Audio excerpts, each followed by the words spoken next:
الحمد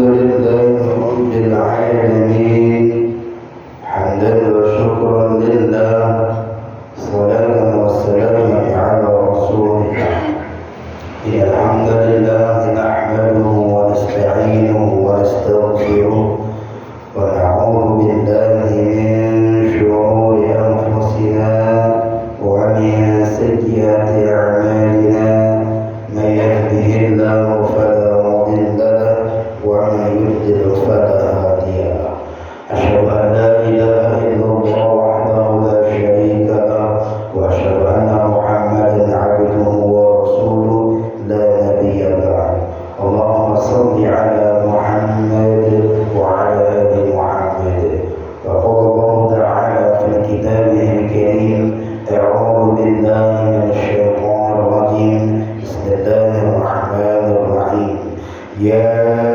أيها الذين آمنوا اتقوا الله حق تقاته ولا تموتن إلا وأنتم مسلمون وقال أيضا يا أيها الذين آمنوا يصلح لكم أعمالكم ويغفر لكم ذنوبكم ومن يطع الله ورسوله فقد فاز فوزا عظيما صدق الله العظيم. Ikhwatul iman rahimani wa rahimakumullah. Selalunya milik Allah Subhanahu wa taala. Bersyukur kita kepada Allah. Allah masih memberikan kita karunia kesempatan, anugerah kesehatan dan kekuatan sehingga kita bisa menjalankan kewajiban kita selaku hamba Allah yang beriman. Oleh karenanya khatimah mengajak kepada kita semua, mari bersama-sama kita tingkatkan kualitas iman kita kepada Allah Rabbul Alamin. Mari bersama-sama kita tingkatkan kualitas ketakwaan kita kepada Allah Jalla Jalaluhu. Dengan itu pula kita berharap kita senantiasa berada di dalam lindungannya. Amin ya Rabbal Alamin. Sallallahu alaihi wasallam kepada Rasulullah sallallahu alaihi wasallam tercurahkan senantiasa untuk keluarga beliau, sahabat beliau, para tabi'in, tabi'ut tabi'in dan untuk kita semuanya ummatan wahidah kuntum khairal ummah. Semoga kita semuanya mendapatkan syafaat dari baginda Rasulullah di hari yaumul akhir nanti. Amin ya Rabbal Alamin. Ikhwatul iman rahimani wa rahimakumullah. Alhamdulillah hari ini kita berada pada tanggal 18 Zulqa'dah.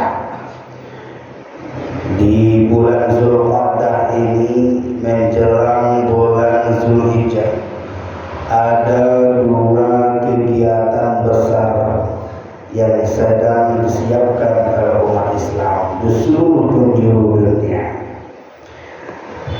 Bahkan di setiap tahun bulan Zulqa'dah menjelang masuk bulan Zulhijjah, kegiatan besar yang pertama adalah di mana semua umat Islam bersiap-siap menjalankan ibadah haji di Makkah Al-Mukarramah. Wabil khusus jemaah haji Indonesia sebagian sudah diberangkatkan, sebagian yang lain sedang bersiap-siap menunggu giliran antrian diberangkatkan ke Makkah Al-Mukarramah. Peristiwa kejadian kegiatan besar yang kedua adalah kegiatan ibadah kurban. Hampir di bulan Zulqa'dah menjelang Zulhijjah di semua masjid-masjid hampir telah memberikan pemberitahuan, pengumuman, informasi baik melalui mimbar masjid, melalui spanduk-spanduk mengajak seluruh umat Islam untuk melaksanakan ibadah kurban. Ini dua kegiatan besar yang kita siapkan sampai masuk di bulan Zulhijjah nanti. Kita doakan seluruh jemaah haji yang menjalankan ibadah haji, semoga hajinya diterima oleh Allah dan menjadi haji yang makbul. Begitu juga kita yang melaksanakan ibadah kurban, semoga kurban kita tahun ini diterima oleh Allah Subhanahu wa taala. Ikhwatul iman rahimani wa rahimakumullah. Berbicara tentang ibadah kurban, maka kita tidak bisa lepas dari yang namanya sosok seseorang yang sering kita sebut namanya, yakni Nabi Ibrahim alaihissalatu wassalam. Kenapa bicara masalah ibadah kurban yang sering kita sebut itu nama Nabi Ibrahim? Kenapa tidak nama Nabi Adam, manusia pertama? Kenapa tidak nama Nabi Musa yang namanya banyak disebut di dalam Al-Quran? Kenapa tidak disebut nama Nabi Muhammad SAW, Nabi kita? Tapi kalau berbicara tentang ibadah kurban, nama yang sering disebut-sebut adalah nama Nabi Ibrahim alaihissalatu wassalam. Tentu ada hikmahnya, ikhwatul iman. Apa hikmahnya? Allah Subhanahu wa ta'ala menjelaskan di dalam Al-Quran surah An-Nisa ayat 125. Wattaqallahu Ibrahim khalilan. Allah Subhanahu wa ta'ala itu memberi gelar kepada Nabi Ibrahim Khalilullah, kekasih Allah, yang Allah cintai, yang Allah sayangi. Gelar Khalilullah ini tidak ujung-ujung, tapi karena Nabiullah Ibrahim telah melalui proses yang panjang, perjuangan yang luar biasa. Sama halnya kita yang mendapat gelar sarjana, magister, doktor, profesor, gelar yang kita dapatkan itu tidak ujung-ujung, tidak bisa habis. Gelar yang kita miliki itu karena kita telah melewati proses yang panjang, telah melewati tahap ujian demi ujian, sehingga layak kita mendapatkan gelar sarjana, gelar magister, doktor ataupun profesor. Begitu pula dengan gelar Khalilullah yang melekat pada diri Ibrahim alaihissalatu wassalam, yang diberikan langsung oleh Allah Subhanahu wa ta'ala. Apa proses yang telah dilewati Nabi Ibrahim alaihissalatu wassalam? Yang pertama, Nabi Ibrahim alaihissalatu wassalam diuji oleh Allah Subhanahu wa ta'ala. Diberi ujian yang satu, bertambah imannya. Diberi ujian yang lain, bertambah kualitas ketakwaannya. Yang pertama, Nabi Ibrahim alaihissalatu wassalam diuji oleh Allah Subhanahu wa ta'ala dengan orang tuanya. Orang tua Nabi Ibrahim orang yang terkenal, orang yang ahli pandai membuat patung. Bukan hanya pandai membuat patung, tapi dia juga menyembah patung yang ia buat sendiri. Maka selaku seorang anak dan juga seorang nabi, tentu wajar memberi nasihat, memberi peringatan kepada bapaknya, kepada orang tuanya. Dengan lemah lembut Nabi Ibrahim menasihati orang tuanya. Apa yang dilakukan orang tuanya? Berlaku apa? Maka orang tuanya memberikan perlakuan yang tidak baik karena dinasihati oleh anak. Mendapat perlakuan yang tidak baik dari orang tuanya. Apakah Nabi Ibrahim alaihissalam kecewa, turun imannya, berhenti berdakwah? Tidak. Ketika Nabi Ibrahim mendakwakan orang tuanya, maka bapaknya berkata, la illam tantahi wahai Ibrahim, stop, jangan lagi engkau menasihatiku. Kalau masih engkau menasihatiku, wajurni ma'iyah, pergi engkau dari sini sejauh mungkin sampai aku tidak bisa melihatmu. Begitu perlakuan seorang bapak yang menerima nasihat dari seorang anak. Nabi Ibrahim diusir dari rumah. Apakah Nabi Ibrahim berhenti berdakwah? Tidak. Bertambah yakin, bertambah beriman kepada Allah Subhanahu wa ta'ala. Maka Allah uji lagi dengan masyarakat. Nabi Ibrahim dakwah ke masyarakat, menyampaikan agama tauhid. Apakah masyarakat menerima dakwah Nabi Ibrahim? Tidak. Bahkan disambut dengan yang luar biasa, seorang pemimpin raja ketika itu memberitahukan kepada bala tentaranya dan masyarakat, wahai masyarakat, kumpulkan kayu bakar, abriku bakar itu Nabi Ibrahim alaihissalatu wassalam. Begitulah perlakuan masyarakat ketika Nabi Ibrahim mendakwakan masyarakatnya. Apakah Nabi Ibrahim berhenti berdakwah? Tidak. Semakin cinta dengan Allah, semakin naik imannya kepada Allah Subhanahu wa taala. Beginilah Nabi Ibrahim alaihissalatu wassalam diuji dengan cobaan yang satu, tidak berhenti naik keimanannya. Berhasil lulus ujian keluarga, lulus ujian masyarakat, diuji lagi dengan ujian pernikahan. Nabi Ibrahim alaihissalatu wassalam lama menikah dengan Siti Sarah, tapi belum dikaruniai anak. Menikah lagi dengan Siti Hajar, lama menikah dengan Siti Hajar, belum dikaruniai anak oleh Allah Subhanahu wa taala. Bertahun-tahun lamanya penantian. Baru di usia 86 tahun baru Allah berkaruniai anak. Ikhwatul iman rahimahullah wa rahimakumullah. Coba kembali pada diri kita. Kita semuanya pernah mengalami yang namanya masa pernikahan. 1 tahun setelah kita injak kabul dengan pasangan kita, 1 tahun kita menikah belum dikaruniai anak, betapa cemasnya diri kita, betapa khawatirnya diri kita, betapa malunya diri kita. Mungkin masyarakat bilang kita 1 tahun menikah belum dikaruniai. Mungkin kita sudah dehigir, sudah kemudi, lurah dan dalam sudah kita dalami, gunung yang tinggi sudah kita daki, mencari obat penawar agar kita mendapatkan keturunan. 1 tahun menikah gelisahnya luar biasa. Itu kita. Bayangkan Nabi Ibrahim alaihissalatu wassalam lama menikah belum Allah karuniai anak. Nabi Ibrahim manusia biasa, pernah rasa khawatir, punya rasa cemas. Tapi Nabi Ibrahim alaihissalatu wassalam tetap sabar. Di usia 86 tahun baru dikaruniai anak.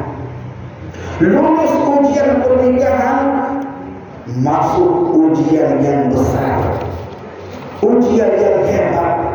Bayangkan ikhwatul iman rahimani wa rahimakumullah, penantian yang amat lama, 86 tahun menunggu kedatangan seorang anak. Allah beri. Setelah lahir seorang anak dibesarkan sampai di usia remaja, orang tua sedang sayang-sayangnya dengan anak, Allah perintahkan lagi dengan ujian yang besar. Apa perintahnya? Agar menyembelih, mengorbankan anak sendiri.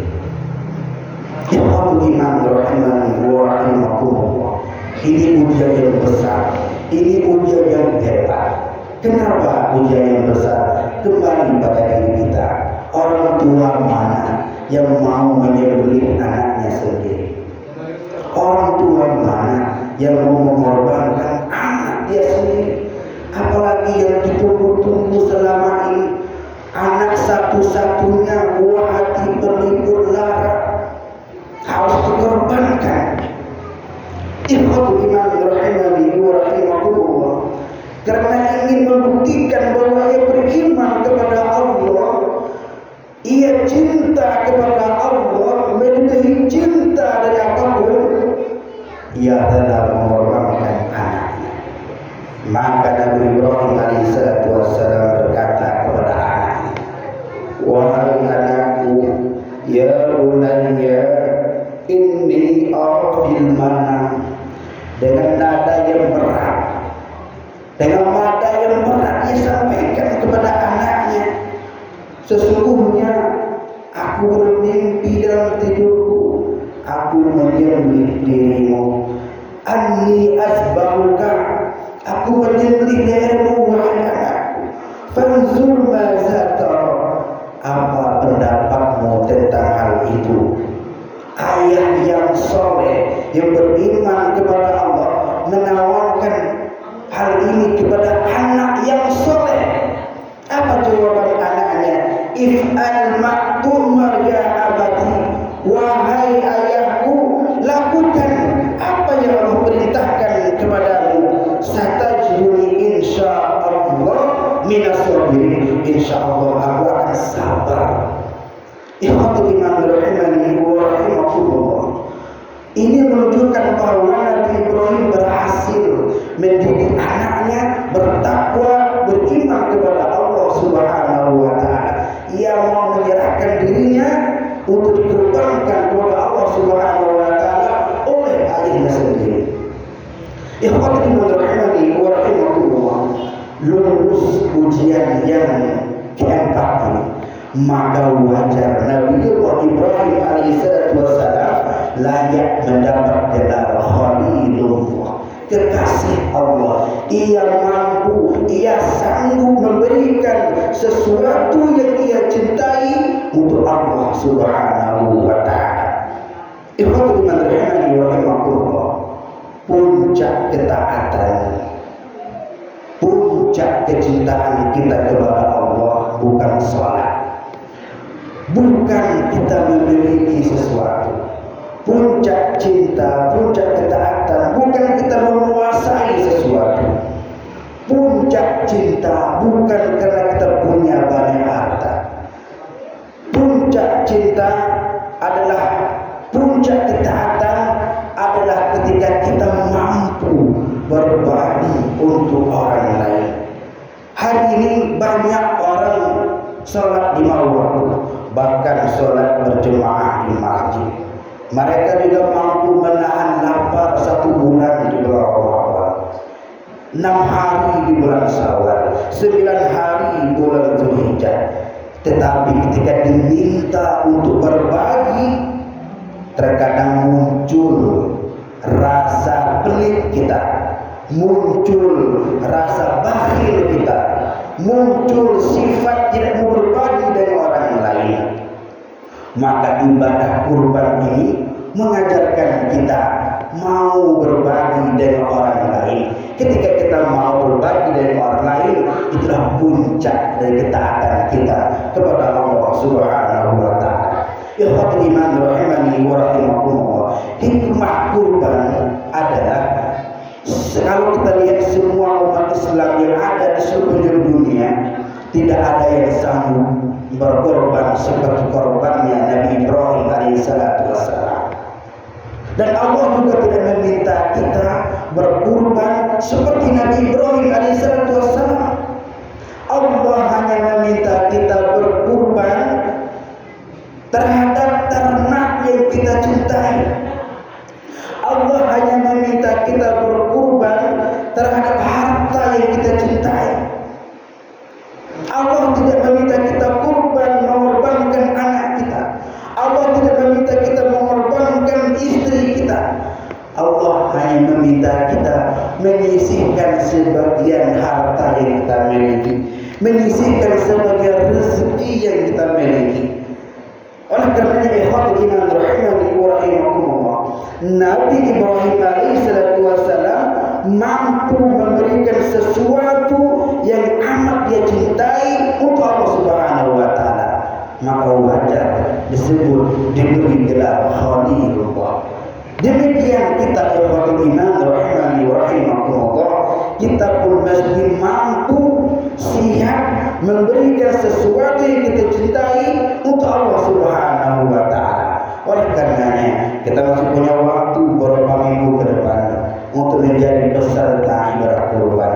Mari bersama-sama kita sisihkan sebagian harta kita, sebagian rezeki kita, agar kita bisa ikut kurban tahun ini. Walaupun kita belum punya kelapangan, semoga Allah Subhanahu wa taala memudahkan rezeki kita, melapangkan urusan kita, sehingga kita bisa menjadi peserta ibadah kurban tahun berikutnya. Inna a'tainaka al-kautsar fasholli li rabbika wanhar, inna syani'aka huwal abtar. Barakallahu li wa lakum fil Qur'anil azim, innahu huwal ghafurur rahim.